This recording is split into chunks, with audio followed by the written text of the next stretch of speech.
ఇప్పటివరకు మన ధర్మవ్యాధుని గురించి మన పృథ్వీరాజ్ గురువు గారు చెప్పారు కదా.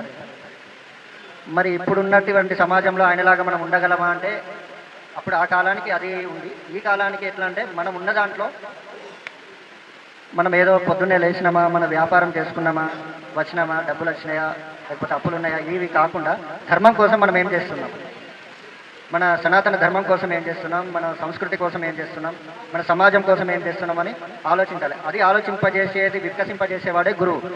కాబట్టి ప్రతి ఒక్కరికి ఒక గురువు ఉండాలి.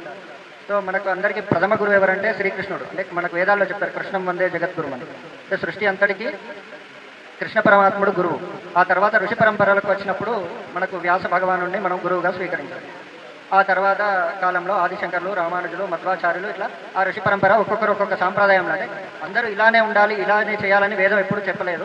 వారి వారి వృత్తి వ్యాపారాలు చూసుకుంటూ వారికి అనుకూలంగా ఉండే విధంగా గురువులు ఉన్నారు. సో కాబట్టి మనం కూడా ఏదో మన వృత్తి వ్యాపారం, అసలు మన ఈ క్యాస్ట్ గురించి ఎవరికి తెలియదు, సగం మందికి తెలియనే తెలియదు. ఈ తెలంగాణ ఆంధ్రప్రదేశ్లో తప్ప బయటికి పోతే దీని గురించి ఎవరికి తెలియదు.